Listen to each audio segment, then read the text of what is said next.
Power recognizes power.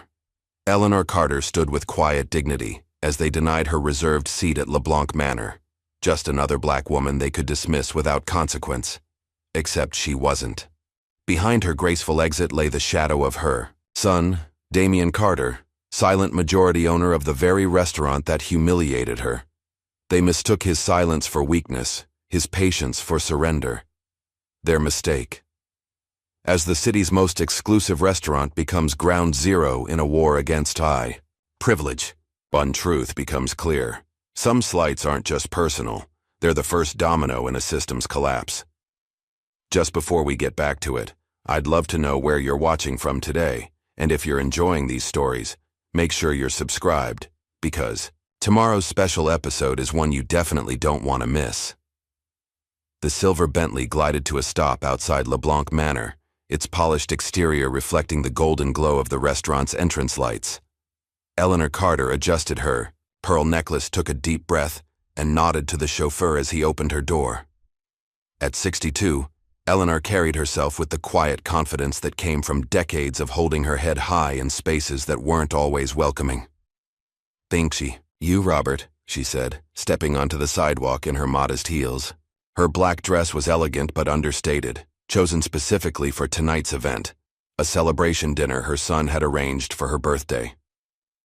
LeBlanc Manor stood like a fortress of exclusivity on the corner of Fifth Avenue, its stone facade, and brass fixtures declaring its status as the most sought-after reservation in the city. Through the large windows, Eleanor could see the glittering chandeliers and the well-dressed patrons, most of whom were white and dripping with old money.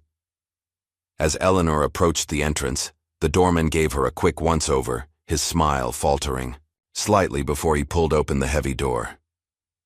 "Good evening, ma'am," he said, his tone professional but lacking warmth. The restaurant's interior was even more opulent than Eleanor had imagined.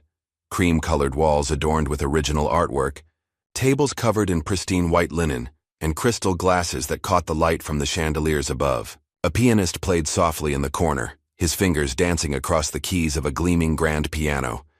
Conversations hushed as Eleanor walked in. Several patrons glanced her way, their expressions ranging from curiosity to mild surprise to barely concealed disdain. Eleanor ignored them all, her focus on the hostess stand directly ahead. From across the room, Gareth Simmons, the restaurant manager, watched Eleanor's entrance with narrowed eyes. At 48, Gareth prided himself on maintaining LeBlanc Manor's prestigious atmosphere. His slicked back hair and impeccably tailored suit projected an air of authority as he whispered something to a nearby server before making his way toward the front. Eleanor reached the hostess stand and smiled at the young woman behind it. "Good evening. I have a reservation under Carter." She spoke clearly and confidently. The hostess, a blonde woman in her mid-20s named Amber, quickly scanned the leather-bound reservation book. Her finger traced down the list of names once, then twice. Her eyes flickered up to Eleanor, then beyond her to where Gareth now stood, his expression unreadable. "I'm sorry, I don't see that name here," Amber said, her voice slightly higher than normal. Eleanor maintained her smile. "It should be there. My son, Damian Carter, made the reservation. It's for the VIP table near the window, the one with the view of the garden." Gareth stepped forward then, a practiced smile on his face that didn't reach his eyes. "Is there a problem, Amber?" "This lady is saying she has a reservation for the VIP table, but I don't see it in the book." Gareth turned to Eleanor, looking down at her with an expression that bordered on condescension. "I'm terribly sorry, Ms. Carter." Eleanor Carter. "Ms. Carter. There seems to be some confusion. The VIP table is reserved for one of our regular patrons tonight." He made a show of checking the reservation book himself. "I don't see your name here at all. Perhaps you've confused the date? Or the venue?" Eleanor's expression remained calm, though her eyes hardened slightly. "There's no confusion, Mr. Simmons, Gareth Simmons, general manager of LeBlanc Manor. Mr. Simmons, my son, Damian Carter, specifically reserved that table for my birthday dinner tonight. Perhaps you should check again." A flicker of recognition crossed Gareth's face at the mention of Damian's name, but he quickly masked it. I've checked thoroughly, Miss Carter. There's no reservation under that name. He paused, then added with a smirk. We do have a table available near the kitchen, if you'd still like to dine with us tonight. Eleanor was about to respond when the front doors opened again, and a tall, slender woman in her early 30s entered. Her blonde hair was pulled back in an elegant updo, and she wore a designer dress that probably cost more than most people's monthly rent. Several patrons immediately recognized her, and whispers of Veronica Langley rippled through the dining room. Gareth's demeanor transformed instantly. Ms. Langley, so wonderful to see you again. He practically bounded across the lobby to greet her, leaving Eleanor standing at the hostess stand. Gareth, darling, Veronica purred, air-kissing both his cheeks. I hope you've saved my favorite table for me. Of course, of course. The VIP table is ready and waiting just as you like it. Eleanor watched this exchange, her jaw tightening almost imperceptibly. The VIP table, her table, was suddenly available for someone else. Veronica glanced briefly at Eleanor, taking in her appearance with a dismissive sweep of her eyes before turning back to Gareth. Wonderful. I've brought the Australian ambassador with me tonight. He's just parking his car. Gareth beamed. We'll prepare a place for him as well. He offered his arm to Veronica and began leading her toward the VIP table, the very one he had just claimed was unavailable. As they passed, Eleanor spoke up. Excuse me, Mr. Simmons. I believe that's the table my son reserved for me. Gareth stopped, turning to Eleanor with barely concealed annoyance. As I explained, Miss Carter, there must have been some mistake. That table has been reserved for Ms. Langley for weeks. But I just heard you say it was her favorite table, not that it was reserved. A hush fell over the nearby tables as diners sensed the brewing confrontation. Gareth's smile became strained. Perhaps you misheard. Now, if you'll excuse us. I didn't mishear anything, Eleanor said quietly but firmly. You told me the table was reserved for a regular patron. You didn't say it was already booked by Ms. Langley. You're lying, Mr. Simmons. Veronica looked affronted. Gareth, who is this woman? Before Gareth could answer, a young black waiter named Daniel Williams approached. He had been watching the exchange from nearby, his hands clenched into fists at his sides. Mr. Simmons, Daniel said, his voice low but clear, I saw the reservation book earlier today. There was definitely a booking for Carter at the VIP table. Gareth's face darkened. Return to your station, Daniel. This doesn't concern you. Daniel hesitated, his eyes meeting Eleanor's briefly before he reluctantly moved away, disappearing into the kitchen. This is ridiculous, Gareth muttered. He turned to Eleanor, dropping all pretense of politeness. Look, that table is now occupied. I've offered you an alternative. Take it or leave it. Several patrons were openly staring now. Eleanor could feel the weight of their gazes, some sympathetic, others simply entertained by the spectacle. She straightened her back, smoothed her dress, and looked directly at Gareth. I'll leave it, she said, her voice carrying just enough for the nearby tables to hear. But my son will be very interested to hear about how LeBlanc Manor treats its guests.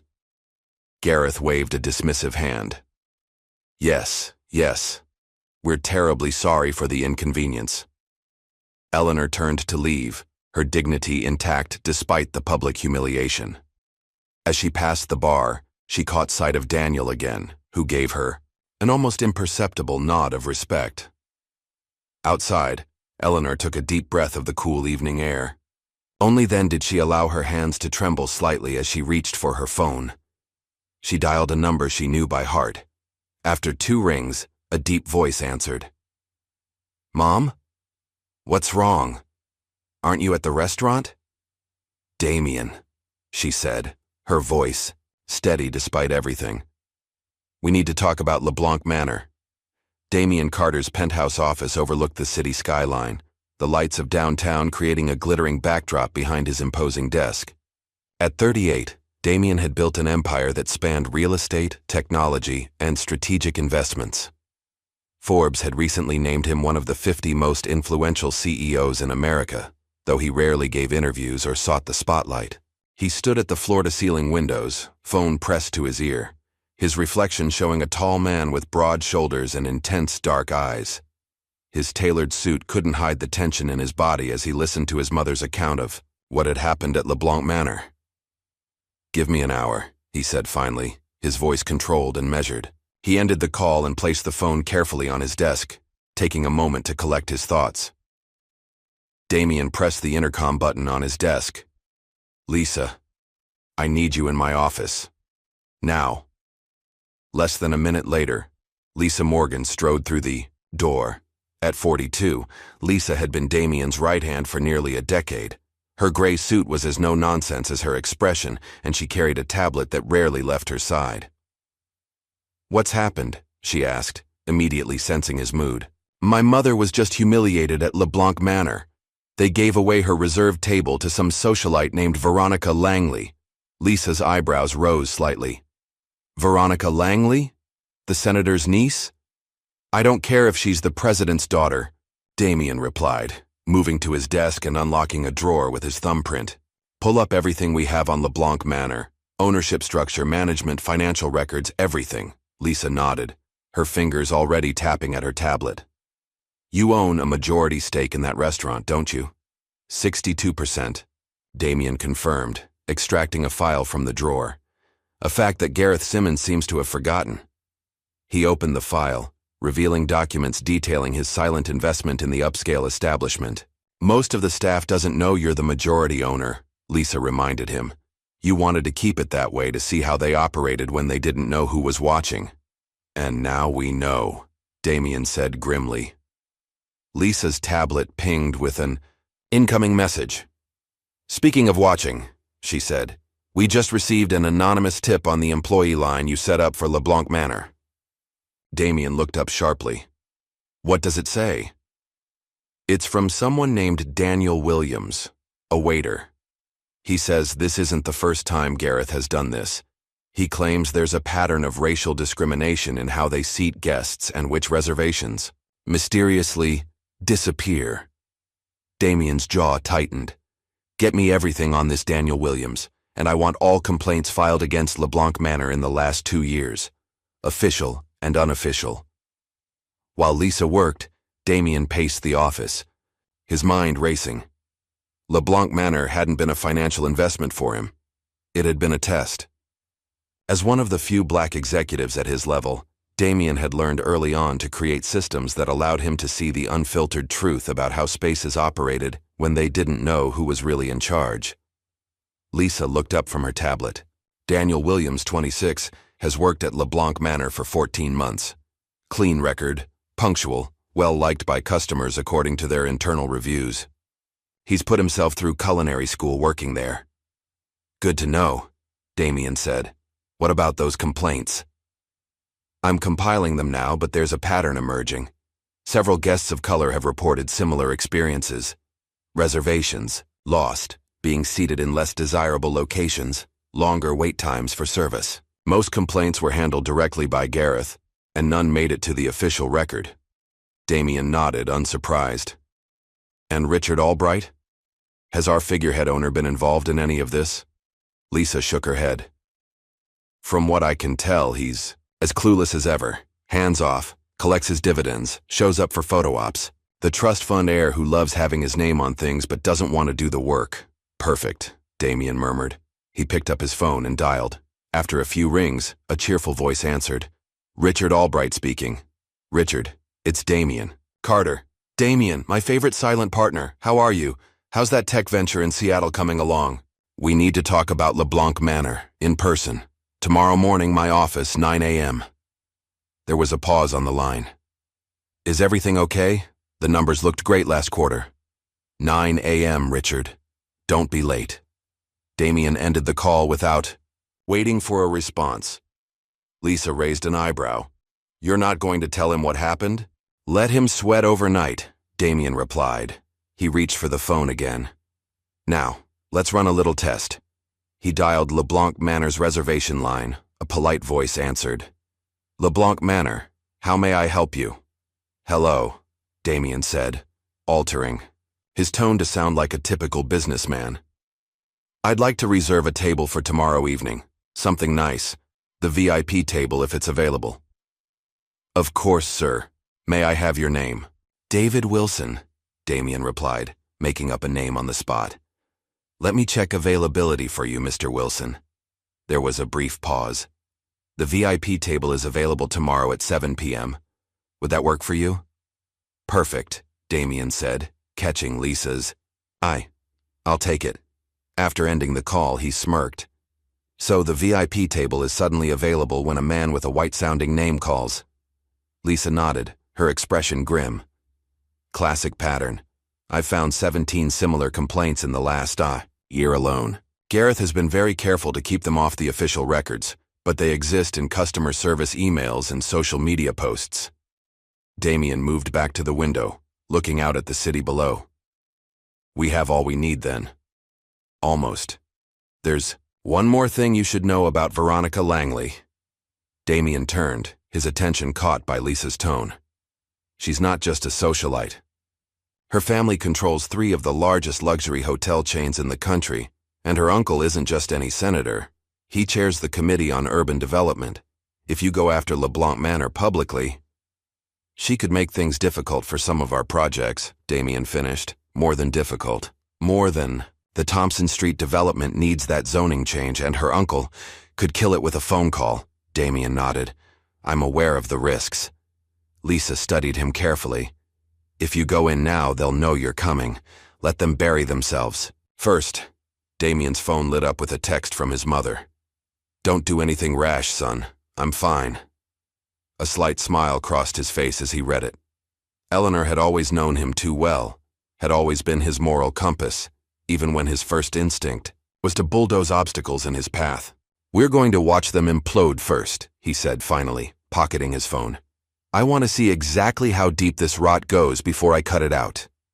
Lisa nodded, relieved. Smart move. How do you want to proceed? First, I'm going to visit LeBlanc Manor myself, incognito. I want to see firsthand how they operate when they don't know who I am. He paused, thinking. And I want hourly reports on both Gareth Simmons and Veronica Langley. Every skeleton in their closets, every connection they have, every weakness we can exploit. Consider it done, Lisa replied, already typing notes. And Lisa, Damien added, his voice taking on a harder edge. Make sure my mother gets the best table at James Porter's tomorrow night. Tell them I'll be joining her, and I'll remember how they treat her. After Lisa left, Damien stood alone in his office, the city lights creating shadows across his face. He picked up a framed photograph from his desk, himself as a young boy, standing beside Eleanor outside their modest home in a neighborhood most of his current business associates would never visit. She was wearing her nurse's uniform, looking tired but proud as she rested a hand on his shoulder. Eleanor had worked double shifts for years to put him through college. She had taught him to stand tall, to work twice as hard, and to never let anyone make him feel small. She had also taught him patience and strategy, lessons he would now put to good use. Damien placed the photograph back on his desk and reached for his phone again. It was time to make another call, this one to his personal tailor. Jackson, I need something different. Not my usual style, something less expensive looking. I need to be invisible tomorrow night. As he outlined his requirements, Damien's mind was already racing ahead, mapping out the moves and counter-moves of the game that was about to begin. By the time he hung up, his plan was taking shape. The restaurant thought they held the power. They were about to learn how wrong they were. Meanwhile, across town, Daniel Williams paced his small apartment, debating whether he had made a terrible mistake by sending that anonymous tip. He had watched too many injustices slide by at LeBlanc Manor, had bitten his tongue too many times, as Gareth Simmons manipulated reservations and treated people of color with barely disguised contempt. Seeing Eleanor Carter dismissed so brazenly had been the final straw. Something about her quiet dignity in the face of such obvious discrimination had awakened something in Daniel, a conviction that silence was no longer an option. Still, he knew Gareth suspected him of sympathizing with guests who complained. Just last week, he had been passed over for a promotion to head waiter, despite having more experience than the white server who got the position. His phone buzzed with a text from his supervisor. Schedule changed. You're working tomorrow night. VIP section. Daniel stared at the message, a mixture of dread and determination settling in his stomach. The VIP section meant he would be directly under Gareth's watchful eye all night. It could be punishment, or it could be coincidence. Either way, he had crossed a line today. There was no going back now. At LeBlanc Manor, the evening continued as if nothing unusual had happened. Veronica Langley held court at the VIP table, her laughter occasionally rising above the general murmur of conversation. Gareth moved through the dining room like a conductor, ensuring everything ran smoothly for the elite clientele. Only a sharp observer would have noticed how he checked his phone more frequently than usual, or how his smile seemed slightly strained when he passed the now occupied VIP table. Only someone who knew him well would recognize the subtle signs of unease in his otherwise confident demeanor. By midnight, as the last guests departed and the staff began cleaning up, Gareth retreated to his office and poured himself a generous glass of scotch. Tomorrow would be business as usual. The Carter woman wouldn't be back, and her complaints, if she made any, would be handled like all the others, efficiently buried and forgotten. He had built LeBlanc Manor into the most exclusive restaurant in the city by understanding what the elite wanted: to be among their own kind, to feel special, to be insulated from the changing world outside. Richard Albright paid him handsomely to maintain that exclusivity, and he had never questioned Gareth's methods. One disgruntled woman wouldn't change anything. Gareth was certain of it. He couldn't have been more wrong. The next morning, Damien arrived at his office earlier than usual. Lisa was already there, armed with 2 coffee cups and a thick folder. "Everything you asked for," she said, handing him both the coffee and the folder. Gareth Simmons has been at LeBlanc Manor for 8 years. Before that, he managed 3 other high-end restaurants, never staying more than 3 years at each. "Let me guess," Damien said, opening the folder. He left each one just as complaints started to surface. "Exactly," Lisa confirmed. "He's good at covering his tracks, but the pattern is there if you know where to look. And there's more. He's been skimming from the restaurant. Small amounts, but it adds up." Damien raised an eyebrow. "Now that's interesting. Does Albright know?" "Doubtful. The accounting is deliberately convoluted. I only found it because I knew what to look for." "And Veronica Langley?" Lisa's expression tightened. "That's where things get complicated. Her family's not just wealthy, they're connected. 3 senators on speed dial, judges, media executives. They've buried at least 2 discrimination lawsuits against their hotels in the past 5 years. Damien took a long sip of his coffee, processing this information. So this goes beyond one arrogant restaurant manager. Much beyond, Lisa agreed. This is how the system protects itself. People like Gareth are just the visible face of it. A notification appeared on Damien's phone, a reminder of his meeting with Richard Albright in 30 minutes. "Let's see what our figurehead owner has to say for himself," Damien said, closing the folder. "And then tonight, we'll see LeBlanc Manor for ourselves." As he waited for Albright to arrive, Damien recalled his mother's words from years ago. When he faced his first major business challenge, "The most powerful move is the one they don't see coming." Tonight, he would begin a game that Gareth Simmons and Veronica Langley wouldn't even realize they were playing until it was too late. The transformation was remarkable. Gone was the power suit, the designer watch, and the air of authority that normally surrounded Damien Carter.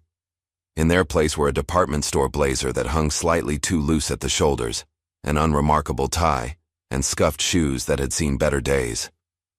Damien studied his reflection in the mirror of his penthouse bathroom, satisfied with what he saw: a forgettable, middle management type, the kind of man who would aspire to dine at LeBlanc Manor as a special treat rather than a regular indulgence. "Totterin. Looked like an accountant having a midlife crisis," Lisa remarked, leaning against the doorframe with her ever-present tablet in hand. Damien adjusted his tie, deliberately making it slightly crooked. "Perfect." "The meeting with Albright went as expected?" "He was clueless," Damien confirmed. "Claimed he had no idea about any discrimination complaints. Said Gareth handles the day-to-day trivialities while he attends charity galas and plays golf." "And you didn't tell him you were going undercover tonight?" "The fewer people who know, the better," Damien slipped a cheap ballpoint pen into his breast pocket, another calculated detail. You have the reservation confirmation? Lisa nodded. Under the name David Wilson, just as you requested. And I've activated the recording function on your watch and the microphone in your tie clip. Everything will be transmitted back to our secure server. Good. Damien checked his watch. A simple Timex rather than his usual Patek Philippe. It's time. 30 minutes later, a nondescript rideshare pulled up to the curb outside LeBlanc Manor. Damien paid the driver and stepped out, taking in the restaurant's imposing facade with fresh eyes. The doorman gave him a cursory nod. Nothing like the deferential greeting Damien typically received when arriving at high-end establishments. It was already working. Inside, the hostess, the same blonde woman from the previous night, glanced up from her podium. Her assessment was quick and dismissive. Good evening, sir. Do you have a reservation? Yes, David Wilson at 7 o'clock, Damien replied, adopting a slightly hesitant tone, as if he were unused to such surroundings. She scanned the reservation book, her expression shifting to mild surprise when she found his name. Oh yes, Mr. Wilson, I see you requested the VIP table. If it's available, Damien said. The hostess exchanged a look with another staff member before turning back to Damien. I'm sorry, but that table has actually been reserved for another party this evening.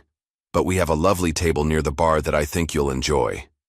Damien feigned disappointment, but nodded. I understand. The bar table will be fine. As the hostess led him through the dining room, Damien observed everything with a trained eye. Near the entrance, a well-dressed white couple was being escorted to the coveted window section. Meanwhile, a black family in equally fine attire was seated in a dimly lit corner near the kitchen doors, despite the many empty tables in better locations.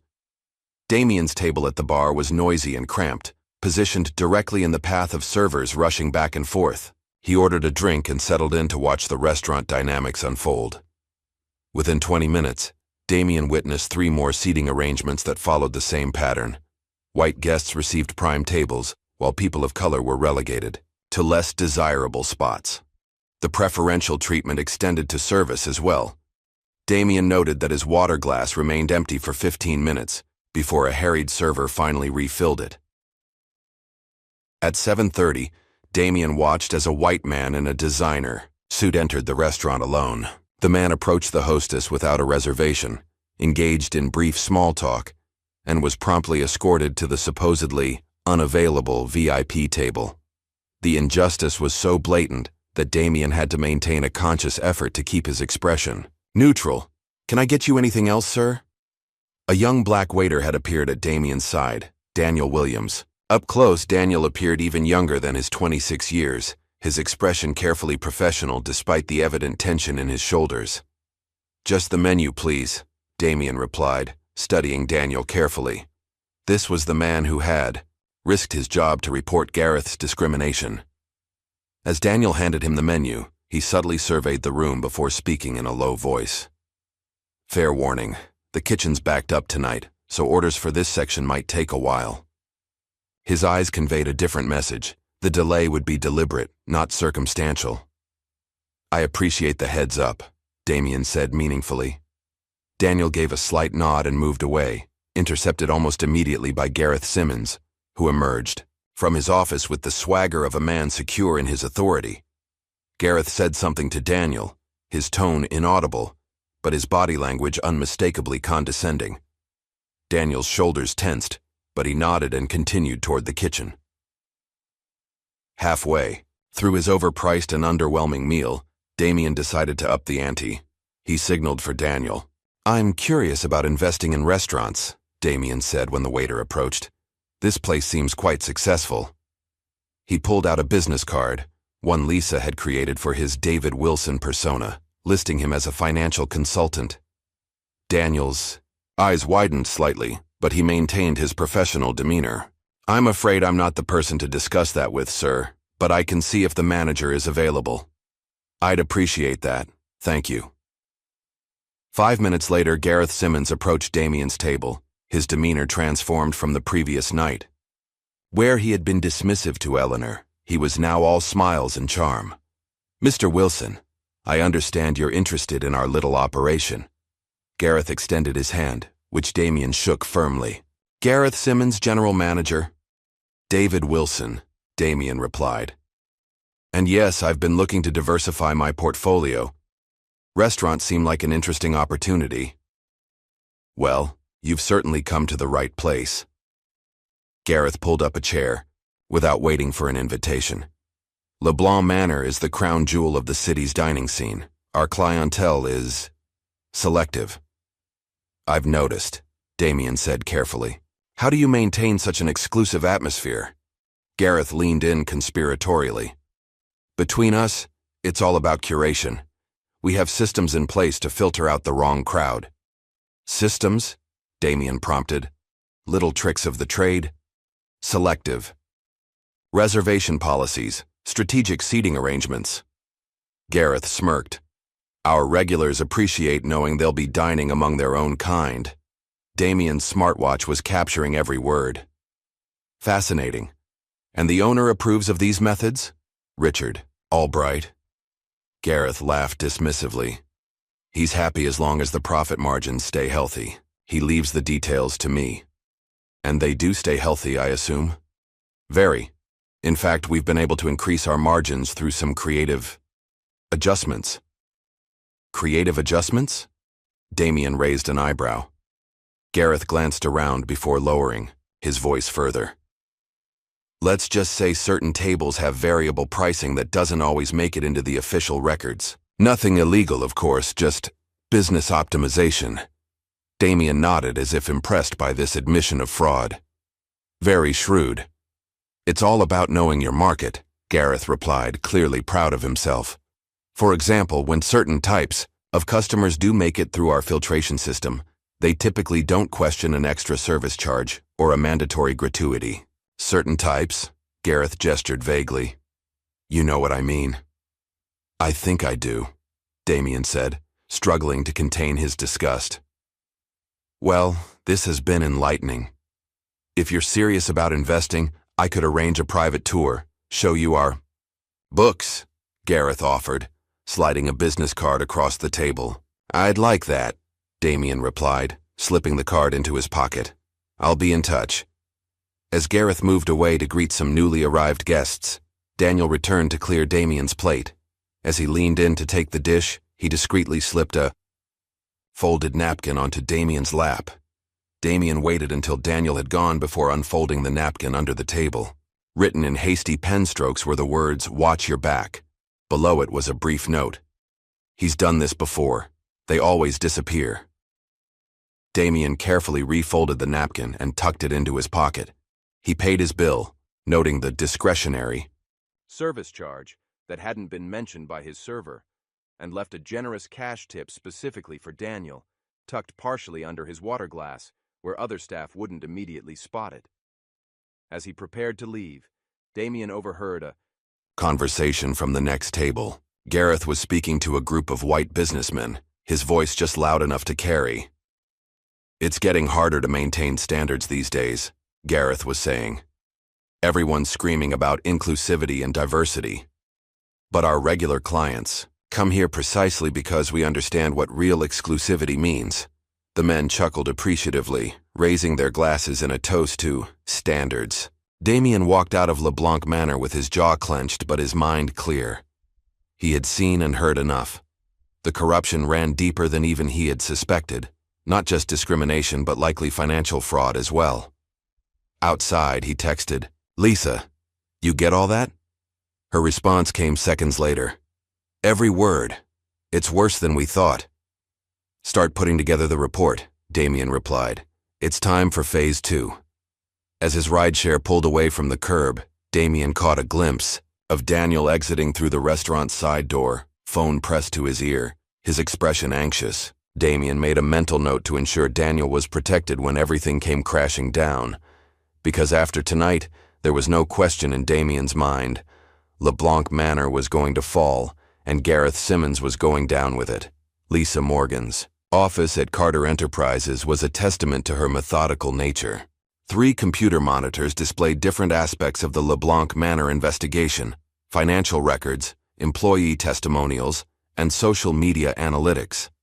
On the wall, a timeline of events connected by red string looked like something from a detective show. She barely looked up when Damien entered, her fingers flying across her keyboard. "I've been compiling everything we have. The recordings from last night are gold. Gareth practically confessed to financial fraud and discriminatory practices on tape." Damien loosened his tie. Back in his regular attire, the power and authority he carried was evident in every movement. "What about the financial angle? Can we prove the skimming?" "Better than that."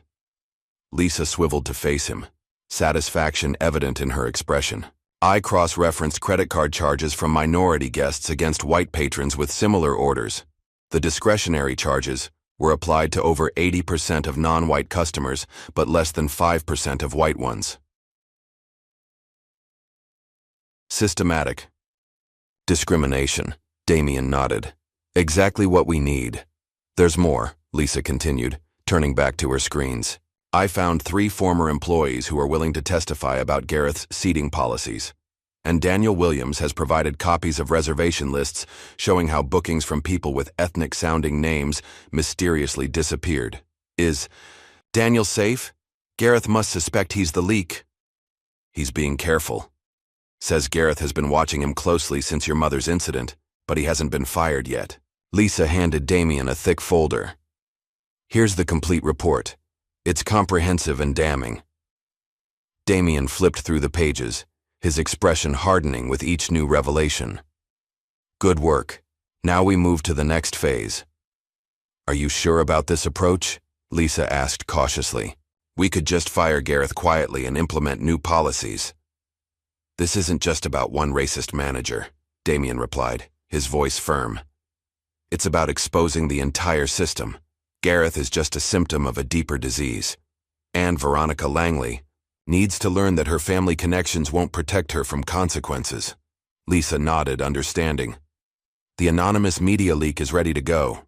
I've packaged everything into a compelling narrative. Exclusive restaurant charges black patrons more, hides discrimination behind fake reservations. 3 major news outlets have already expressed interest based on my hints. Send it," Damien instructed. "And activate the social media campaign simultaneously." With a few keystrokes, Lisa launched the carefully orchestrated plan they had spent the past 24 hours developing. Within minutes, selected clips from Damien's recordings began circulating on social media platforms, accompanied by infographics showing the discriminatory pricing patterns. "Now we wait," Damien said, moving to the window. "It won't take long." He was right.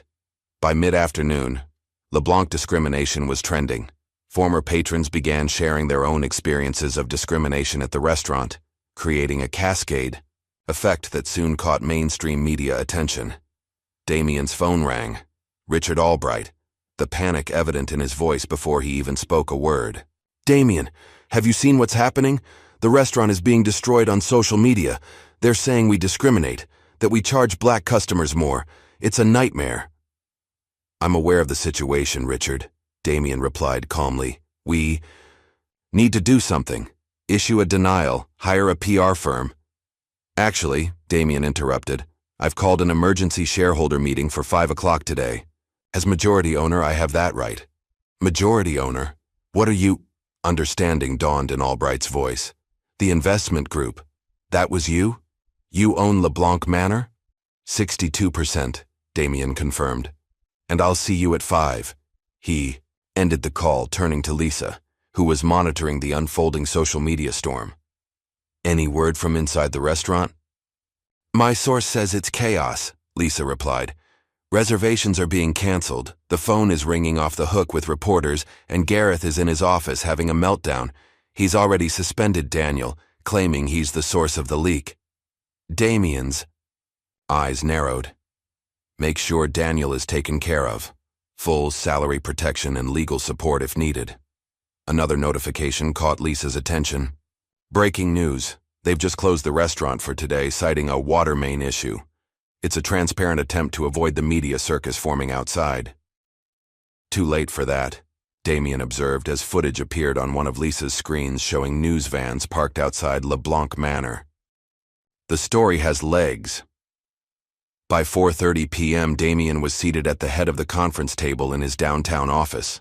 Lisa sat to his right, a stack of documents before her.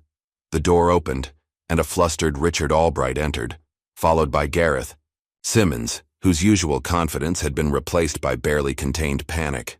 "What is the meaning of this?" Gareth demanded, then caught himself remembering he was addressing a major investor. "Mr. Carter, I apologize for the tone, but this is clearly a misunderstanding that's spiraled out of control." "Sit down, Mr. Simmons," Damien replied coolly. "We have much to discuss." "I don't understand what's happening," Albright complained, taking a seat. "One minute we're running the most prestigious restaurant in the city, the next we're being accused of racism on national news." "Not accused," Damien corrected. "Exposed. And there's one more guest joining us shortly." As if on cue, the door opened again, and a furious Veronica Langley stormed in, her perfect composure shattered. "This is slander. My family's legal team is already preparing." She stopped short when she saw Damien. "Who is this? Why is he here?" "Veronica Langley. Meet Damien Carter," Albright said weakly. "Apparently, he owns 62% of LeBlanc Manor." Veronica's eyes widened with recognition. "Carter? As in Eleanor Carter," Damien finished for her. "The woman you helped humiliate 2 nights ago. My mother." A tense silence filled the room as understanding dawned on their faces. "This is absurd," Gareth finally sputtered. "One seating misunderstanding and you destroy a restaurant's reputation? This is vindictive and one misunderstanding?" Damien cut him off, his voice dangerously quiet. "Lisa, please distribute the reports." Lisa handed each person a thick document. "This details 27 documented instances of racial discrimination at LeBlanc Manor in the past 6 months alone. It includes testimony from former employees, statistical analysis of seating patterns, and evidence of discriminatory pricing." "This is all circumstantial," Gareth protested weakly as he flipped through the pages. "I was there last night, Mr. Simmons," Damien replied. "As David Wilson, the potential investor you were so eager to impress. I recorded everything you said about your filtration system and creative adjustments to pricing." The color drained from Gareth's face. That's illegal. You can't record someone without their consent." "Actually, this state has one-party consent laws for recordings," Lisa interjected smoothly. "Completely legal." Albright looked shell-shocked. "Damien, I had no idea. You have to believe me. I never authorized any discrimination policies." "Your ignorance doesn't absolve you of responsibility, Richard," Damien replied. "You were content to collect profits while turning a blind eye to how they were generated." Veronica, who had been silently seething, finally spoke. "What exactly do you want, Mr. Carter? Money? An apology? Because if you think you can strong-arm the Langley family—" "What I want," Damien interrupted, "is accountability, starting with the immediate termination of Mr. Simmons and a complete overhaul of LeBlanc Manor's policies and practices." "You can't fire me," Gareth protested. "Only the managing director has that authority, and that's me," Damien finished. "As majority shareholder, I've appointed myself managing director, effective immediately." He slid a document across the table. "Richard, these are the papers transferring your remaining ownership shares to me." Albright stared at the document in disbelief. "You expect me to just sign away my restaurant? This is extortion." "This is business," Damien corrected. "You have 2 options. Sell me your shares at the very generous price outlined in that agreement, or face the legal and public relations nightmare that's coming. The financial fraud alone could result in criminal charges." "What financial fraud?" Albright asked, his voice barely a whisper. Lisa tapped a key on her laptop, and a screen on the wall displayed a complex financial analysis. Selective overcharging of minority customers, unreported cash transactions, inventory shrinkage that somehow always resulted in profits for management. "It's all there, and the IRS would be very interested." Albright's shoulders slumped in defeat. "I really didn't know." "Sign the papers, Richard," Damien said, his tone softening slightly. Walk away with your reputation relatively intact and a fair compensation for your shares. With a shaking hand, Albright signed the transfer documents. As for you, Mr. Simmons, Damien continued, turning to Gareth, you're fired, effective immediately. Security is waiting outside to escort you from the building and collect your keys and access cards to the restaurant. Gareth stood, knocking his chair backward. You'll regret this. You have no idea who you're dealing with. Actually, I do, Damien replied calmly. A small man who abused what little power he had to hurt people who looked like him. He nodded toward the door. Goodbye, Mr. Simmons. After Gareth had been escorted out, Damien turned his attention to Veronica, who had watched the proceedings with cold calculation. Ms. Langley, while I can't fire you from your own life, I can ensure that your role in this incident doesn't go unnoticed. Veronica laughed, a harsh sound devoid of humor. Please, by tomorrow this will be old news. My family has weathered bigger scandals than a restaurant seating mishap. Damien leaned forward. Perhaps. But I wonder how your uncle the senator would feel about the 5 discrimination lawsuits your family hotels have quietly settled in the past 3 years, or the labor violations at your Miami property. All these details are in the second part of our media package, ready to be released. For the first time, uncertainty flickered across Veronica's face. You're bluffing. Would you like to find out? Damien reached for his phone. One call, and the second wave of stories goes live. A tense silence stretched between them before Veronica spoke again. What do you want from me? Nothing, Damien replied, surprising her. I simply want you to understand something. The world is changing, Ms. Langley. The old ways of doing business, of treating people, are ending. You can evolve, or you can become irrelevant. Your choice. Veronica stood, gathering her designer purse with forced composure. You have no idea what you've started, Mr. Carter. On the contrary, Damien replied. I know exactly what I'm doing. This isn't just about one restaurant or one incident. This is about changing the system. After Veronica had departed, her threats hanging in the air, Lisa turned to Damien. She won't let this go. The Langleys are vindictive, and they have connections we can't match. Let her come, Damien said, his resolve unwavering. We've only just begun. Lisa's phone buzzed with an incoming message. The news about Gareth's firing has already leaked. Social media is exploding again. She showed Damien her screen, where Dr. Justice for Eleanor was now trending alongside Dr. LeBlanc discrimination. And Daniel? Damien asked. He's worried. Says some of Gareth's loyal staff are blaming him for the scandal. Damien nodded thoughtfully. Offer him a position as consultant for the restaurant's reorganization. His insider knowledge will be valuable, and it gets him away from potential retaliation. Already drafted the offer letter, Lisa replied with a slight smile. And I've scheduled a press conference for tomorrow morning, where you'll announce the complete overhaul of LeBlanc Manor's management and policies. Perfect, Damien said, standing to look out at the city skyline. And make dinner reservations. For my mother and me at LeBlanc Manor for tomorrow night. The VIP table. Lisa raised an eyebrow. You want to dine there during all this chaos? I want to send a message, Damien replied, that things are already changing. After Lisa left to execute his instructions, Damien remained at the window, watching. The sun set over the city. His phone vibrated with an incoming call from Eleanor. I saw the news, she said when he answered. The entire staff fired?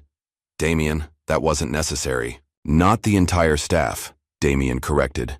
Just the management team that enabled the discrimination. The servers, kitchen staff, and support personnel will keep their jobs under new leadership. Eleanor was quiet for a moment. This is bigger than just what happened to me, isn't it? It always was, Damien confirmed. What happened to you was the catalyst, but this is about changing how these exclusive spaces operate, making them truly inclusive without sacrificing quality or experience. Be careful, son, Eleanor warned. People like Veronica Langley don't take defeat gracefully. I know, Damien replied. That's why this isn't over. In fact, it's just beginning. After ending the call, Damien pulled up the preliminary designs for the rebranded LeBlanc Manor on his tablet. The exclusive restaurant would soon become something different, a place that maintained its excellence while welcoming all who could afford its admittedly high prices, regardless of their appearance or background. It was a small victory in a much larger war, but it was a start. Damien knew that Veronica's parting threat wasn't empty. The Langleys and others like them wouldn't relinquish their power and privilege without a fight. They would come for him, his businesses, his reputation. Let them come, he thought. He had truth on his side, and the tide of history was turning. What had begun as an act of disrespect toward his mother had uncovered a system of discrimination that had persisted for too long in the shadows. As night fell over the city, Damien Carter prepared for the battles ahead. This was just the opening, move in a much larger game, one that would shake the foundations of power in the city and beyond. Meanwhile, across town, Veronica Langley was already making calls, activating a network of powerful allies who understood what was really at stake. This wasn't just about one restaurant or one humiliating incident. It was about preserving a system that had served them well for generations. The war had begun, and neither side was prepared to surrender. The morning sun streamed through the floor-to-ceiling windows of Damien's private conference room, casting long shadows across the polished oak table. The atmosphere was tense as Damien studied the three people seated opposite him. Richard Albright fidgeted with his tie, his usual bluster deflated by recent events.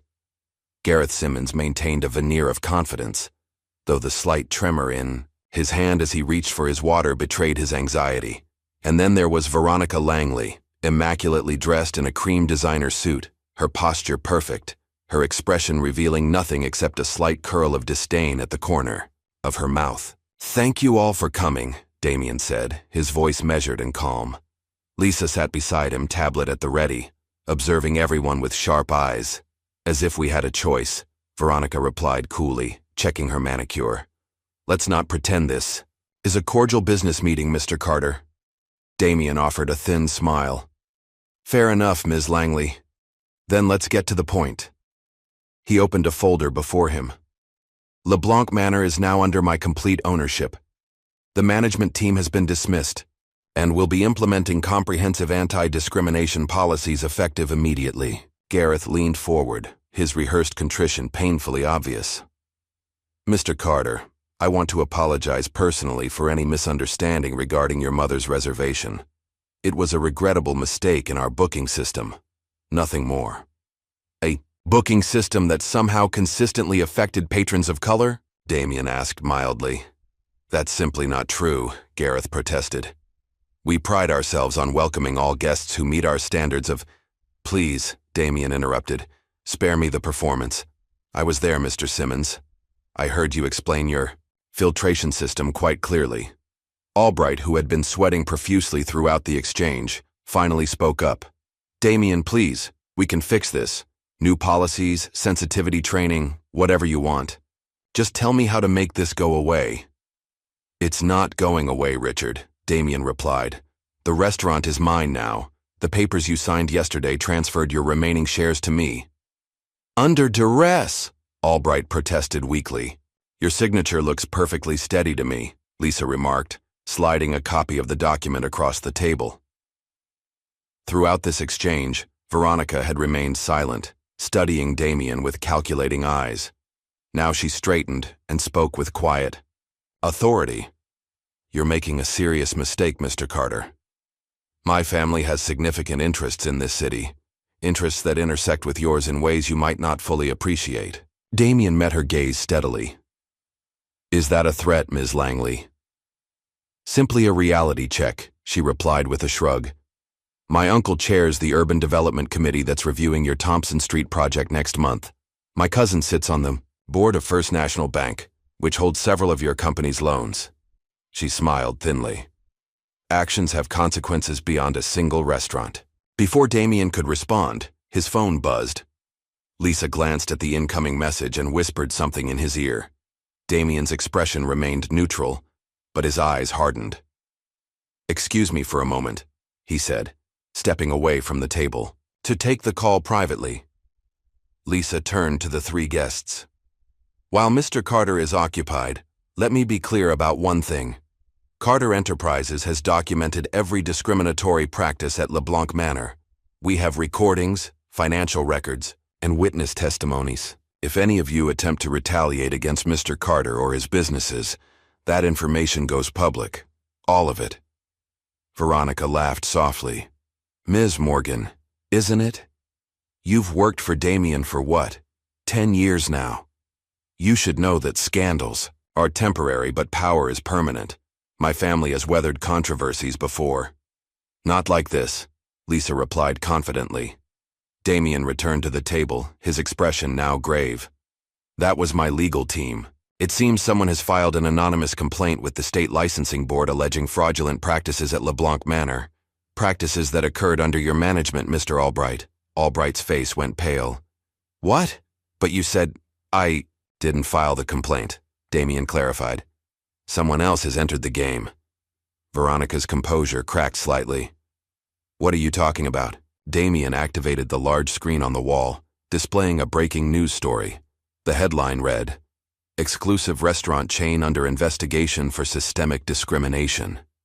The article doesn't name LeBlanc Manor specifically, Damien explained. It focuses on the Langley Hospitality Group's chain of luxury hotels and restaurants. Veronica stood abruptly, her chair scraping against the hardwood floor. "This is your doing." "I assure you it's not," Damien replied calmly.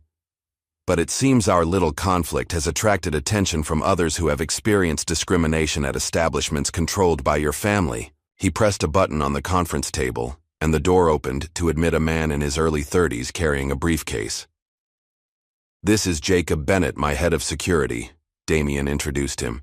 "He's discovered something interesting about past lawsuits against your properties, Ms. Langley." Jacob placed his briefcase on the table and removed a thick folder. 5 discrimination lawsuits in the past 3 years, all settled quietly with non-disclosure agreements. But what's interesting is that the plaintiff's original complaints disappeared from court records. "That's not possible," Albright muttered. "It is when you have a judge in your pocket," Jacob replied. "A judge who happens to be Veronica's godfather." Veronica's eyes flashed with fury. "You have no proof of any impropriety." "Actually, we do," Damien said, sliding an audio device onto the table. He pressed play, and a male voice filled the room. "Veronica, darling, the Davis complaint is taken care of. All references to racial discrimination have been expunged from the record. Your father can stop worrying." The color drained from Veronica's face. "Where did you get that?" "Mr. Davis was more thorough than you gave him credit for," Damien replied. "He recorded every conversation related to his case, including that call between you and Judge Wilson. He couldn't use it because of legal technicalities, but he held on to it. Insurance, he called it." Gareth, who had remained silent during this exchange, suddenly looked panicked. "I had nothing to do with any of that. The restaurant policies were all approved by—" "Shut up, Gareth," Veronica snapped. Damien leaned forward, hands clasped before him. "Here's how this will proceed. I now own LeBlanc Manor outright. Its discriminatory practices will end, and it will become a model of inclusive excellence. Mr. Simmons is already terminated. Mr. Albright will retain his reputation as long as he cooperates with the coming investigation." "And me?" Veronica asked, her voice dangerously quiet. "That depends on you," Damien replied. "My concern is the restaurant and addressing the wrongs done there, including to my mother. I have no interest in a prolonged war with your family, Ms. Langley." "Then you shouldn't have started one," she replied icily. Damien's expression remained calm. "I didn't start this, but I will finish it if necessary." He slid a contract across the table. "This is a mutual non-interference agreement. You and your family stay away from my businesses, and I'll keep the evidence of judicial misconduct private." Veronica didn't even glance at the document. "My family doesn't respond well to blackmail, Mr. Carter." "Consider it a business proposal then," Damien countered. "A way for both of us to walk away cleanly." Veronica stood, gathering her purse. "You have no idea what you've started." She turned to leave, then paused at the door. "You know, your mother was lucky. She was merely embarrassed. Others who cross my family don't fare as well." After she departed, Gareth and Albright exchanged nervous glances.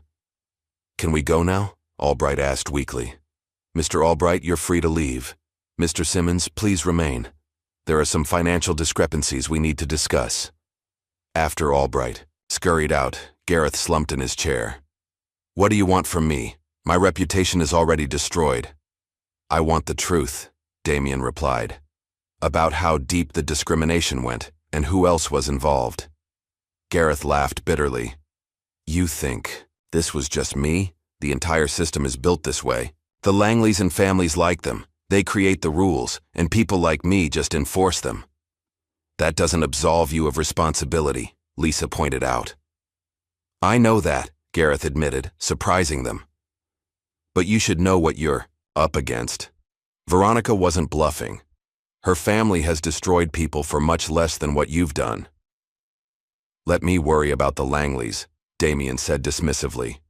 Now, about those financial records. An hour later, after Gareth had admitted to years of financial manipulation at the restaurant and signed a full confession, Damien and Lisa were alone in the conference room. He rolled over quickly, Lisa observed. Self-preservation, Damien replied. He knows he's finished in this industry. The confession is his only bargaining chip against criminal charges. Lisa's tablet chimed with an alert. The press release about the restaurant's reorganization has gone out. Social media response is overwhelmingly positive. And the Langleys? Quiet for now, Lisa reported. But their lobbyist has scheduled meetings with 3 city council members who oversee development permits. They're moving fast. Damien nodded, unsurprised. So are we. Is the press conference set for tomorrow? Yes, and Eleanor has confirmed she'll attend. Daniel Williams has accepted our consulting offer as well. Good, Damien said, standing to look out at the city. Phase 1 complete. You know Veronica won't stop, Lisa warned. That threat about your mother wasn't subtle. Damien's expression hardened. I've already arranged additional security for Eleanor. The Langleys are used to people backing down at the first sign of pressure. They don't know what to do with someone who fights back. They're powerful enemies to make, Lisa persisted. We're always enemies, Lisa, Damien replied quietly. They just didn't know it until now. Across town, Veronica Langley entered the wood-paneled study of her family's estate, where her uncle, Senator William Langley, sat behind an antique desk, reviewing documents. It's worse than we thought, she announced without preamble.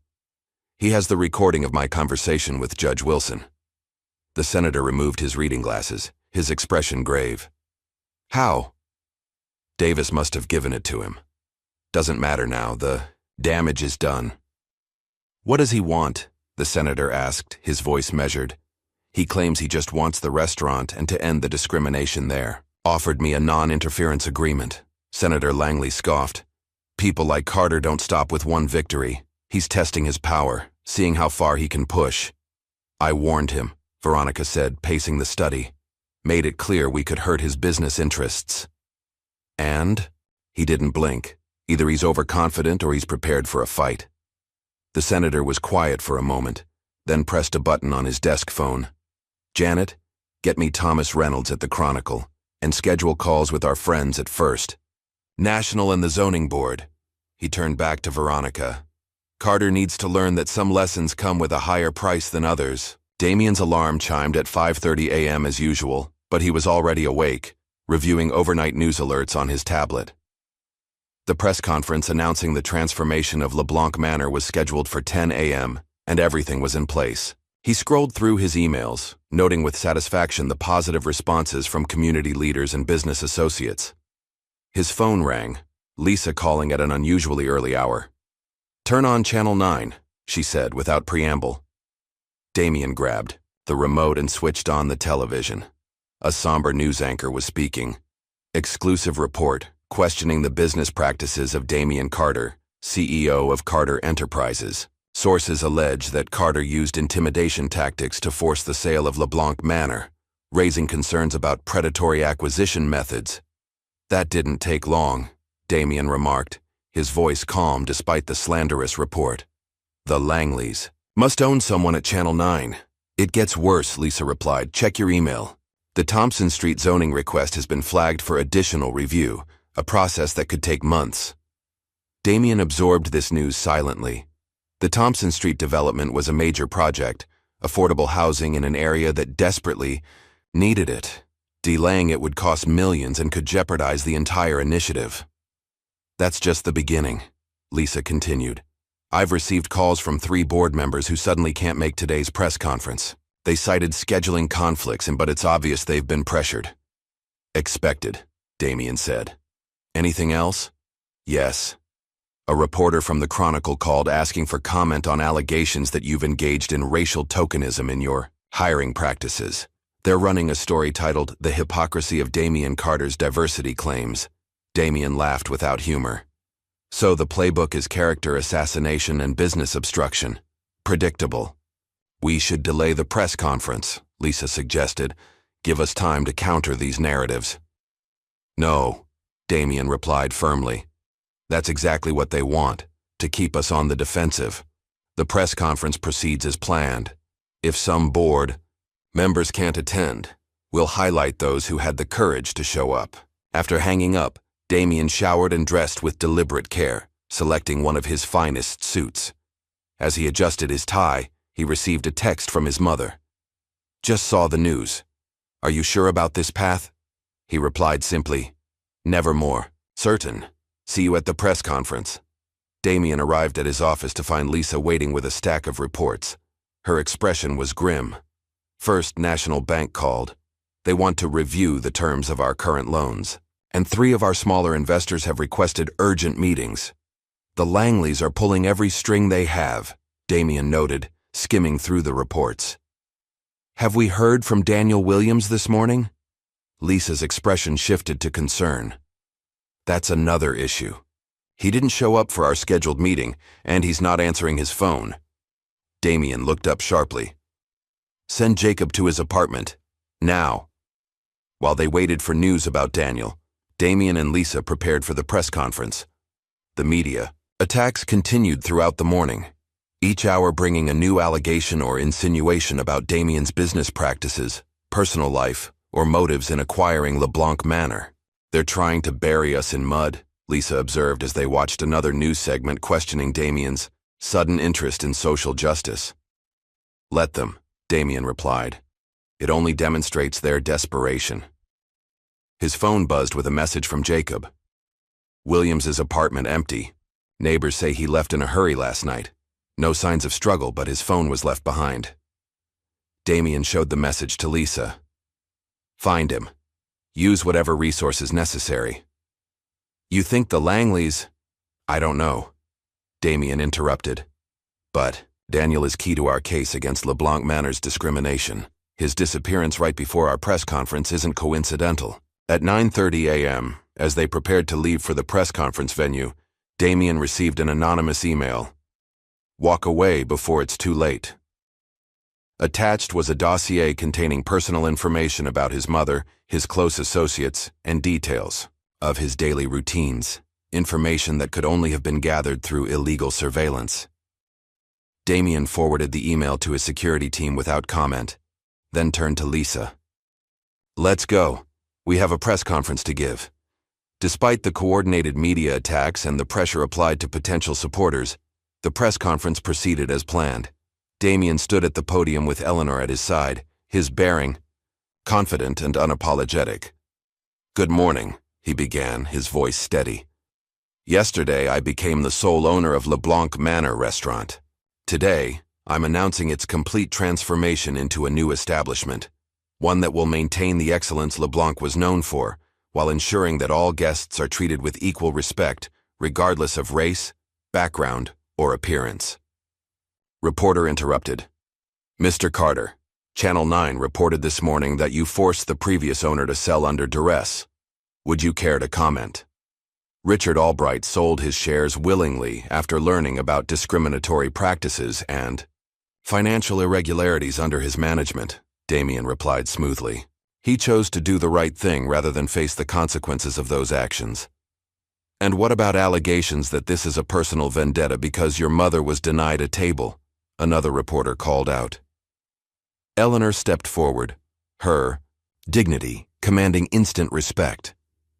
My experience at LeBlanc Manor was unfortunate, But it was hardly unique. Many have faced similar treatment, but lack the resources to do anything about it. My son is addressing a systemic problem, not seeking personal revenge. The press conference continued for 30 minutes, with Damien calmly parrying each accusation and insinuation. By the end, the narrative had begun to shift, with several reporters asking pointed questions about the Langley family's history of discrimination complaints. As they left the podium, Lisa whispered to Damien, "Two of our investors just called to reaffirm their support. They were impressed."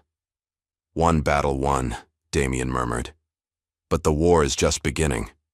That afternoon, while meeting with his legal team about the Thompson Street zoning delay, Damien received an urgent call from his CFO. "We have a problem," the CFO reported. "The Westside development deal collapsed. Our partner, Brighton Properties, pulled out without explanation." Damien absorbed the news silently. The Westside project had been years in the making, a major commercial development that promised substantial returns. "How much do we lose?" he asked finally. "At least $12 million in sunk costs. But the bigger issue is that we're contractually obligated to break ground by next month or forfeit the land rights entirely." After ending the call, Damien stared out at the city skyline. In less than 24 hours, the Langleys had managed to delay one major project and potentially kill another. Their reach was impressive, their methods ruthless. Lisa entered his office, her expression troubled. "Still no sign of Daniel Williams, but we found this slipped under our office door." She handed him a plain envelope. Inside was a typed note. "Not everyone can afford principals. Some of us have families to protect." Below the message was an address in a neighboring city. "He ran," Damien concluded. "The Langleys must have threatened him or his family." "We can't blame him," Lisa said quietly. "He's not equipped for this kind of fight." "No, he isn't," Damien agreed. "Few people are. That's how they maintain their power, through fear and isolation." The day continued with more strategic attacks on Damien's business interests. A routine environmental review of another project suddenly turned critical. A key permit was mysteriously delayed. Two more investors requested meetings to discuss their concerns. By evening, it was clear that the Langleys were executing a coordinated campaign to isolate and undermine Damien on multiple fronts. Their message was clear: back down or be destroyed. Damien left the office late, declining his usual driver in favor of driving himself. As he navigated through evening traffic, his phone rang through the car's speaker system. It was Jacob. "Sir, we've identified the source of the surveillance on you and your mother. A private security firm called Blackstone Group. They have ties to several influential families, including the Langleys." "Keep digging," Damien instructed. "I want to know exactly who authorized it and how long it's been going on." As he ended the call and accelerated onto the highway, Damien pressed the brake pedal to adjust his speed for an upcoming curve, but nothing happened. He pressed harder, then pumped the pedal repeatedly. Nothing. The car continued to accelerate. Damien remained remarkably calm as he processed what was happening. The brake lines had been cut or disabled, a clear attempt on his life disguised as an accident. He downshifted rapidly, using the engine to slow the vehicle, and carefully navigated onto the shoulder, using the guardrail to gradually reduce his speed until the car finally came to a stop. His heart pounding, Damien called Jacob. "Someone tampered with my car. The brakes failed completely." "Where are you?" Jacob demanded, his voice tense with concern. "Highway 16 eastbound, about 5 miles past the Riverdale exit." "And Jacob? This wasn't a warning. They're playing for keeps now." When security arrived 20 minutes later, a thorough inspection confirmed Damien's suspicion. The brake lines had been professionally severed in a way that would cause them to fail gradually rather than immediately, designed to look like a mechanical failure rather than sabotage. Later that night, in the secure conference room of his downtown building, Damien met with his crisis team. The mood was somber as they reviewed the day's events. "The car sabotage crosses a line," Lisa said, her voice shaking slightly. "This isn't business anymore. It's criminal." "It's both," Damien corrected. "The Langleys are showing us how far they're willing to go to maintain their power and privilege." "We should go to the police," suggested Jacob. With what evidence? Damien asked. We can prove the brakes were tampered with, but not who did it. The Langleys are too smart to leave a trail. Then what's our move? Lisa asked. Because right. Now they're hitting us from all sides while we're just playing defense. Damien was quiet for a moment, his expression contemplative rather than defeated. Finally, he looked up, a new resolve in his eyes. We've been reactive, responding to their attacks as they come. That ends now. If they want a war, I'll give them one. What are you thinking? Lisa asked, recognizing the determination in his voice. The Langleys think they're untouchable because of their connections and influence. Let's prove them wrong. Damien turned to Jacob. I want everything on the Langley family. Business dealings, political contributions, tax records, personal scandals. Every skeleton, every questionable transaction, every abuse of power. That could take weeks, Jacob warned. You have 48 hours, Damien replied. Focus on Veronica and her uncle the senator first. They're leading this attack. He turned to Lisa. Contact our friends in the media, not the mainstream outlets the Langleys control, but the independent journalists who've covered corruption stories before. Feed them background information about the discrimination lawsuits against Langley properties. No direct accusations yet, just connect the dots for them. And the business attacks? Lisa asked. We absorb them for now, Damien said. The Thompson Street and Westside projects are important, but not critical. We can weather those losses, if necessary. What about your mother's safety? Jacob asked. If they're willing to tamper with your car, move her to the secure apartment tonight, Damien instructed. Full security detail, no exceptions. As the meeting concluded and his team departed to execute their assignments, Damien remained in the conference room alone. He pulled out his phone and found the photo he kept there, the same one from his desk of himself as a child with Eleanor outside their modest home. The Langleys had miscalculated. They thought their wealth and connections made them invincible, that their threats and attacks would force him to retreat.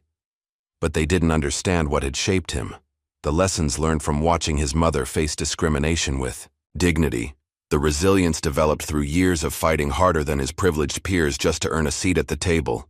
They had made this personal. Now he would show them exactly what that meant. Across town, in the Langley estate, Senator William Langley ended a phone call with a satisfied smile. The brake incident was a bit extreme, he remarked to Veronica, who sat across from him with a glass of whiskey. But effective. Our sources say Carter is pulling back, consolidating his resources. Good, Veronica replied. He needed to understand the real stakes. Indeed, by this time next week his Thompson Street project will be effectively dead, and his investors will be deserting him. A month from now, Carter Enterprises will be struggling to stay afloat. And LeBlanc Manor? Veronica asked. The senator smiled coldly. Once he's weakened enough, we'll find a way to force him to sell. Perhaps to a more appropriate owner. Neither of them noticed the blinking light on the senator's desk phone, indicating that the line had remained connected after the call ended. Nor could they know that every word of their conversation was being recorded by someone who had been expecting exactly this kind of incriminating exchange. The battle was far from over. In fact, it had barely begun. 2 days after the brake sabotage incident, Damien stood before a wall of digital screens in the secure operations room he'd established on the top floor of Carter Enterprises. Each display showed different aspects of what his team now called Operation Checkmate: financial records, surveillance photos, media monitoring, and legal strategies. His normally pristine office had been transformed into a war room, with security personnel constantly moving in and out, bringing updates and receiving new instructions. Lisa entered, carrying a thick folder stamped "Confidential" in bold red letters. Jacob's team delivered, she announced, placing the folder on the conference table. Everything on the Langleys, as requested. Damien opened the folder and began reviewing its contents, his expression hardening as he turned each page. Their empire is even more extensive than we thought. And more corrupt, Lisa added. Tax evasion, bribery of public officials, falsified environmental impact studies. It's all there. The Langley Hospitality Group has systematically violated labor, laws and discrimination protections at nearly every property they own. What about Senator Langley specifically? Lisa pulled out a separate document. That's where it gets really interesting. He's been using his position on the Urban Development Committee to steer government contracts toward companies owned by Shell. Corporations that ultimately trace back to his family trust. It's sophisticated money laundering disguised as legitimate business. Damien nodded thoughtfully.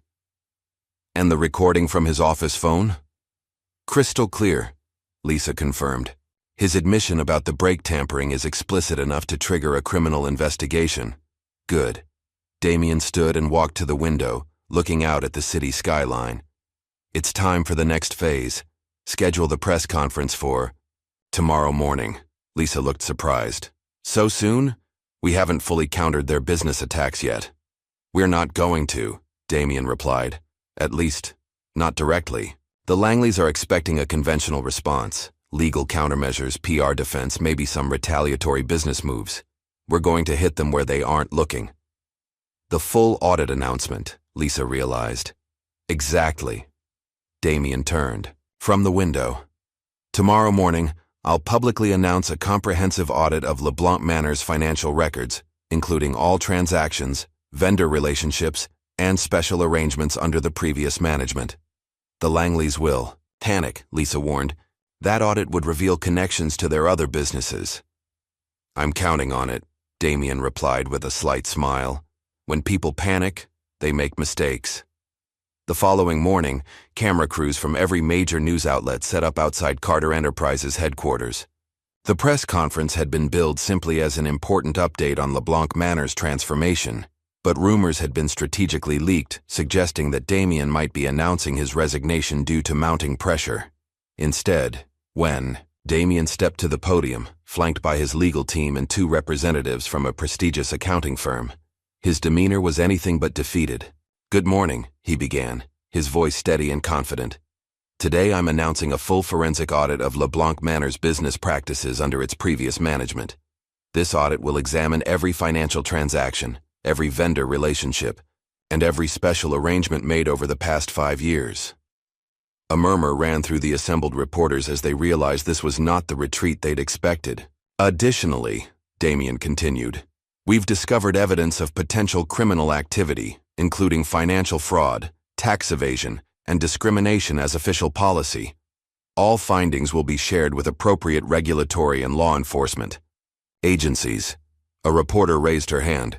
Mr. Carter, are you concerned about potential repercussions from powerful interests connected to the restaurant? Damien smiled slightly. I believe in transparency and accountability. If certain individuals find that uncomfortable, perhaps they should reconsider their business practices. Another reporter called out. Is this in response to the recent attacks on your business interests? This is in response to evidence of wrongdoing, Damien replied firmly. Nothing more, nothing less. As the press conference concluded, Lisa showed Damien her tablet, which displayed breaking news alerts from financial sites. Langley Hospitality Group's stock had dropped 8% in the 30 minutes since his announcement. The market was already connecting the dots. Back in the security of his office, Damien received an expected call from his newly installed encrypted phone line. That was a dangerous move, Carter. Senator Langley's voice was cold with barely controlled fury. You have no idea what you're meddling with. Actually, Senator, I know exactly what I'm dealing with, Damien replied calmly. A corrupt system. That's operated unchecked for too long. You think you can take on my family? We built this city and extracted a heavy price for it, Damien countered. But times change, Senator. Even empires fall eventually. There was a pause before the senator spoke again, his tone shifting to something resembling grudging respect. What do you really want, Carter? Everyone wants something. Name your price. I want accountability. I want justice for people who've been systematically discriminated against. And I want your family to experience consequences for once in your privileged lives, the senator laughed, a harsh sound devoid of humor. Noble sentiments, but we both know this sanctimonious crusade is about your wounded pride because your mother didn't get her table. That incident opened my eyes, Damien admitted. But this is about much more than one dinner reservation. Last chance, Carter. Back off, or what happened to your brakes will seem like a gentle warning. Damien's voice remained steady.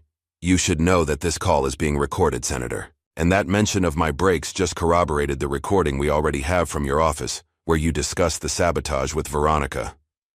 The silence on the other end of the line was deafening. You're bluffing, the senator finally said, but uncertainty had crept into his voice. Would you like me to play it for you? Damien offered. Or would you prefer to hear it for the first time when the FBI does? The call ended abruptly. Damien placed the phone down and turned to Lisa, who had been monitoring the conversation. He took the bait, she confirmed. His people will be scrambling now, trying to contain the damage. And that's when they'll make their biggest mistake, Damien predicted. Have Jacob's team ready. The moment anyone attempts to access or alter records, at any Langley property, I want to know about it. The next 48 hours unfolded exactly as Damien had anticipated. The Langley organization mobilized to hide evidence of their connections to LeBlanc Manor and other potentially compromising business relationships. Security cameras that Jacob's team had covertly installed captured Veronica herself entering the restaurant's office late at night, removing files and attempting to access the computer system. Meanwhile, Lisa had identified a critical vulnerability in the Langley empire, Veronica's personal real estate company, which operated separately from the family's main hospitality business. Initial investigation suggested that it served as a vehicle for laundering money from the senator's questionable activities. It's their weak point, Lisa explained, showing Damien the complex financial flowcharts her team had assembled. The real estate company handles transactions that are technically legal but ethically dubious. If we pull on this thread, their entire financial structure could unravel. Damien studied the documents carefully. This is where we focus next, but we need to proceed carefully. Make them think we're not interested in the real estate angle at all. The strategy worked perfectly. While the Langleys directed their energy toward protecting their hospitality business and political connections, Damien's team quietly built a case around the real estate operations. 3 days later, Damien received a text from a number he didn't recognize. Found something big. Need to meet privately. Not safe to talk. DW. Daniel Williams had resurfaced. The meeting was arranged at a nondescript coffee shop across town. Damien arrived alone but had security positioned nearby. Daniel looked haggard, with dark circles under his eyes suggesting he hadn't slept properly in days. I'm sorry I ran, he said as soon as Damien sat down. They threatened my sister's kids, said they'd make sure she lost custody if I testified about the discrimination at LeBlanc. I understand, Damien replied. You did what you had to do to protect your family. Daniel leaned forward, lowering his voice. But that's not why I contacted you. After I left town, I remembered something from my time at the restaurant. Twice a month, Veronica Langley would have private meetings in the VIP room after hours. Not dinner meetings. She'd bring documents and different people would come in to sign papers. What kind of documents? Real estate contracts, I think.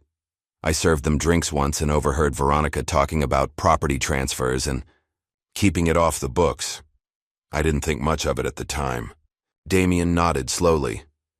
Those meetings? Were they always on the same days? Yeah, the second and fourth Tuesday of each month. And get this, they never appeared in the reservation system. Gareth handled them personally. This was the final piece.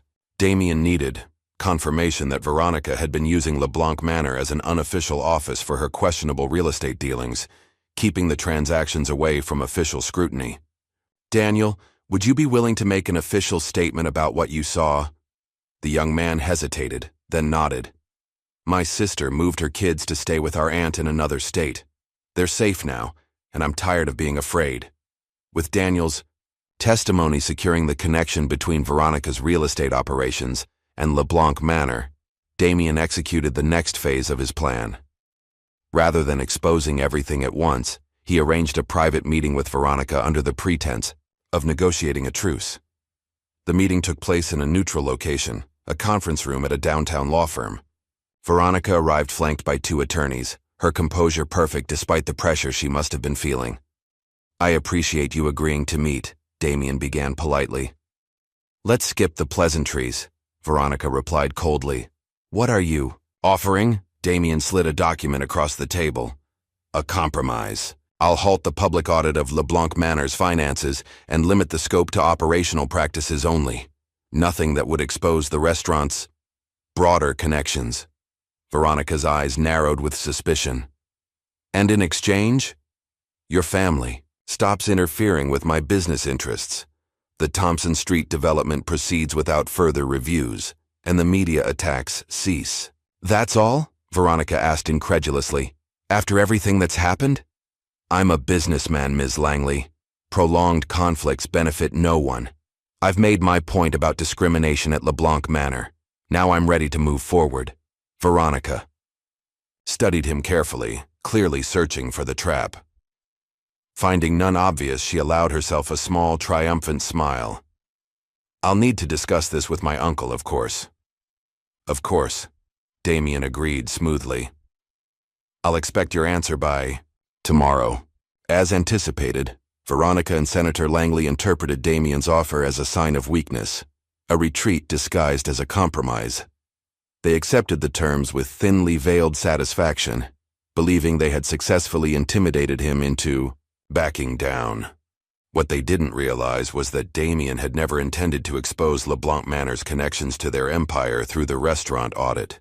That had been a diversion. The real attack came 24 hours after they signed the agreement, when an independent journalist published a devastating expose on Veronica Langley's real estate company, complete with documentation of fraudulent transactions, money laundering, and connections to illegally obtained government contracts.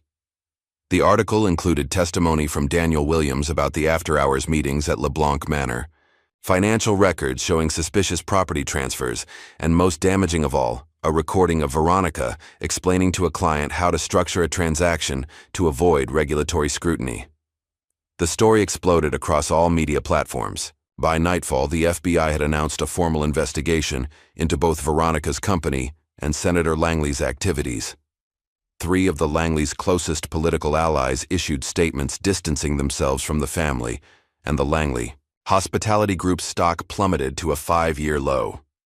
In a final masterstroke, Damien released the recording of Senator Langley discussing the brake sabotage to law enforcement, along with the forensic evidence Jacob's team had collected from the damaged vehicle. By morning, an arrest warrant had been issued for the senator on charges of attempted homicide. Watching the news coverage from his office, Damien felt no triumph or satisfaction, only a grim sense that justice was finally being served. The system that had protected the Langleys and others like them for generations was being exposed for what it truly was, a corrupt network designed to maintain power and privilege at the expense of others. Lisa entered with the latest updates. Senator Langley was taken into custody an hour ago. Veronica is reportedly trying to flee the country, but her passport has been flagged. Damien nodded, turning away from the television. And the fallout for their associates? It's spreading like wildfire, Lisa confirmed. 2 judges have recused themselves from pending cases, a city councilman has announced his resignation, and 3 executives from companies with ties to the Langleys have taken temporary leaves of absence. The whole network is collapsing, Damien observed. Like dominoes, Lisa agreed. They've operated with impunity for so long that they never developed contingency plans for exposure. No one expected to be held accountable. Damien looked out at the city skyline, thinking about how many other powerful families like the Langleys still operated in the shadows, maintaining systems of exclusion and discrimination. This victory, significant as it was, represented just one battle in a much larger war. What about LeBlanc Manor? Lisa asked. The rebranding is complete, but after all this publicity, Damien turned back to her with newfound resolve. We proceed as planned. The restaurant reopens next week under its new name and new management. It will serve as a reminder that change is possible, even in the most entrenched systems. And a demonstration of what happens when someone like Eleanor Carter isn't seated at her reserved table, Lisa added with a slight smile. Exactly, Damien agreed. Some lessons come at a higher price than others. The restaurant no longer resembled the exclusive fortress it had once been. The newly renamed Eleanor's maintained the elegant aesthetic of its predecessor, but had been transformed in subtle yet significant ways. The lighting was warmer, the artwork on the walls now showcased diverse artists, and the previously rigid formal atmosphere had given way to something equally sophisticated, but far more welcoming. 1 week after Senator Langley's arrest, Damien escorted his mother through the front doors of the establishment that now bore her name. Eleanor, elegant in a deep purple dress, paused just inside the entrance, taking in the changes with visible emotion. "You didn't tell me you were naming it after me," she said softly. "I wanted it to be a surprise," Damien replied, gently squeezing her hand.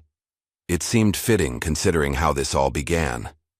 The new manager, Alexis Patterson, a respected restaurant industry veteran with a stellar reputation for both excellence and inclusivity, approached with a warm smile. "Ms. Carter, we're honored to welcome you as our first guest. Your table is ready whenever you are." Eleanor was escorted to the VIP table, the very one she had been denied 2 months earlier. As she sat down, several staff members, including many familiar faces from the previous incarnation of the restaurant, approached to welcome her personally. Most of the service staff stayed on, Damien explained as their drinks were served. They weren't the problem, and many of them suffered under Gareth's management too. Eleanor looked around at the diverse clientele now filling the restaurant, a stark contrast to the homogeneous crowd from before. "It's not just the name that's changed. We implemented a new reservation system that prevents manipulation," Damien explained. "And the pricing is now standardized and transparent. No more discretionary charges applied selectively." Their conversation was interrupted by a familiar face approaching the table. Daniel Williams, now dressed in the attire of a restaurant manager rather than a waiter, smiled broadly. "Ms. Carter, it's wonderful to see you again," he said. "I wanted to personally thank you both. Without what happened that night, none of this would have changed." Eleanor reached out and squeezed his hand. "You took a tremendous risk coming forward. How are your sister and her children doing?" "They're back home now and doing well," Daniel replied. "Alexis offered me the assistant manager position. I'm finishing culinary school at night.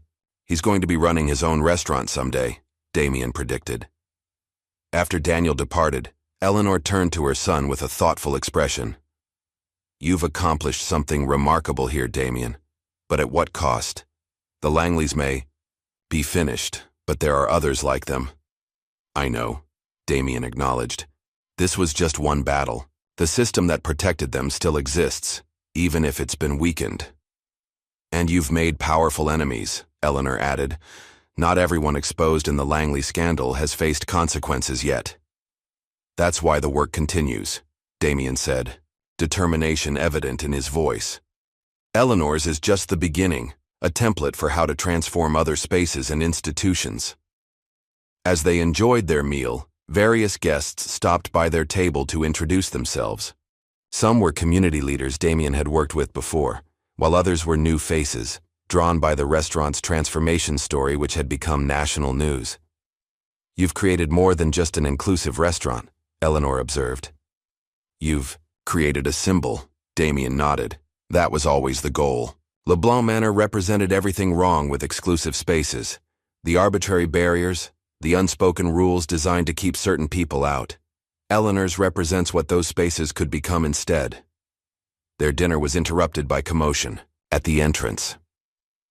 A group of reporters had gathered outside, their attention focused on someone arriving. Through the windows, Damien could see camera flashes and outstretched microphones. Alexis approached their table quickly. "Mr. Carter, Daniel Williams is here to see you. He seems quite agitated." Moments later, Daniel hurried over, his expression a mixture of shock and vindication. "You need to see this," he said, holding up his phone to show a breaking news alert. "They found him." Damien read the headline. "Former LeBlanc Manor waiter provides key evidence in Langley investigation." "That's not me," Daniel clarified quickly. "It's Kevin Blackwell. He worked at LeBlanc Manor 5 years ago but was fired after he complained about discrimination. He's been gathering evidence against the Langleys ever since, waiting for the right moment to come forward." And our situation gave him that opportunity, Damien realized. Daniel nodded eagerly. He has documents going back a decade, records of bribes, secret meetings, even recordings of Senator Langley discussing how to handle people who oppose their interests. It's far worse than anyone realized. The implications were staggering. What had begun as a single act of discrimination against Eleanor had unleashed a cascade of revelations that now threatened to expose corruption at the highest levels of the city's power structure. "He's outside right now," Daniel added, "talking to the press. He's asking to speak with you." Damien exchanged a look with his mother, who nodded encouragingly. "Bring him in," Damien instructed. Through the kitchen entrance to avoid the media. Circus. 10 minutes later, Kevin Blackwell was seated at their table, a serious man in his early 40s with the careful demeanor of someone who had carried a heavy secret for too long. "I've been following what you've done, Mr. Carter," he began without preamble. "You accomplished in 2 months what I couldn't manage in 5 years, cracking the Langley family's facade." "You had the evidence all along?" Eleanor asked. Kevin nodded grimly. "After they fired me, I became obsessed with exposing them. I got a job at a company that provided accounting services to several Langley properties, started collecting documents, recordings, anything I could find. But no one would. Listen, the Langleys had too much influence over the media, the police, everyone who could help. Until now," Damien observed. "Until you broke their power enough for people to start questioning," Kevin confirmed. "The material I've provided to federal investigators goes well beyond what's already public. The corruption extends to judges, police officials, regulatory agencies. It's systemic." The conversation continued as Kevin outlined the extent of what he had uncovered. By the time dessert arrived, it was clear that the Langley scandal was about to expand far beyond what anyone had anticipated. As Kevin prepared to leave, to meet with investigators who were now taking his evidence seriously, he paused and turned to Eleanor. "Ms. Carter, what happened to you at LeBlanc Manor happened to me too and to countless others. But most of us couldn't fight back. Thank you for having a son who could." After he departed, Eleanor and Damien sat in contemplative silence for a moment. "This has become much bigger than a restaurant, hasn't it?" Eleanor finally said. "It always was," Damien replied. "The restaurant was just where it became visible." As they finished their meal, Alexis approached with a message. News crews outside were requesting statements from both Damien and Eleanor about the expanding Langley investigation. "Another day," Damien told her. "Tonight is about celebrating. Eleanor's not discussing the Langleys."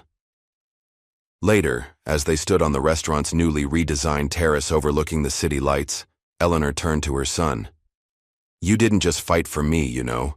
You fought for everyone who's ever been told they don't belong." Damien nodded, thinking about Daniel, Kevin, and countless others who had faced discrimination in spaces designed to exclude them. "The work is just beginning," he said. "What we've exposed goes beyond one family or one restaurant. It's about dismantling systems that have been in place for generations, and building something better in their place," Eleanor added, gesturing to the diverse, vibrant dining room behind them. Back at his penthouse later that night, Damien reviewed the latest updates from Lisa. The fallout from Kevin Blackwell's evidence was spreading rapidly, with 3 judges already announcing unexpected retirements and a deputy mayor taking an indefinite leave of absence. As he prepared for bed, his security system alerted him to a delivery, an unmarked envelope that had been left with his building's doorman. After security had scanned it for dangers, Damien opened it to find a single sheet of paper with the message, "We're watching." He smiled slightly as he tucked the note into his desk drawer. The old guard was trying to intimidate him, not realizing that their time had passed. The systems that had protected them were crumbling, exposed to public scrutiny for perhaps the first time. The next morning, Damien stood on his penthouse balcony, looking out at the city sprawled below. In the distance, he could see Eleanor's, its new sign gleaming in the morning sunlight. What had begun as a personal affront had evolved into something transformative, not just for one restaurant, but potentially for the entire power structure of the city. His phone buzzed with a text from Eleanor. "The local news is calling you the man who brought down an empire. I prefer to think of you as the man who's building a better one. Damien smiled as he typed his response. We're just getting started. And they were. The transformation of LeBlanc Manor into Eleanor's represented more than just a name change or new management. It symbolized the possibility of change in even the most entrenched systems, the potential for spaces built on exclusion to become places of genuine welcome and equal treatment. As for the Langleys and others like them, they were learning a lesson that was long overdue. Power built on discrimination and corruption would eventually crumble when confronted with truth and justice. The war wasn't over. There would be resistance, backlash, and attempts to maintain the status quo. But a significant battle had been won, and the momentum was now on the side of change. Damien Carter looked out at his city with renewed purpose. The restaurant named for his mother would stand as a permanent reminder that no one should ever be told they don't belong, and that when such injustice occurs, sometimes the most powerful response is to change the system itself. What would you sacrifice to change a system built on exclusion? Damien Carter risked his empire, but found something far more valuable, a legacy of justice that began with one denied seat. If this story moved you, hit like and subscribe for more tales of ordinary moments that spark extraordinary change. Your next favorite story is just one click away.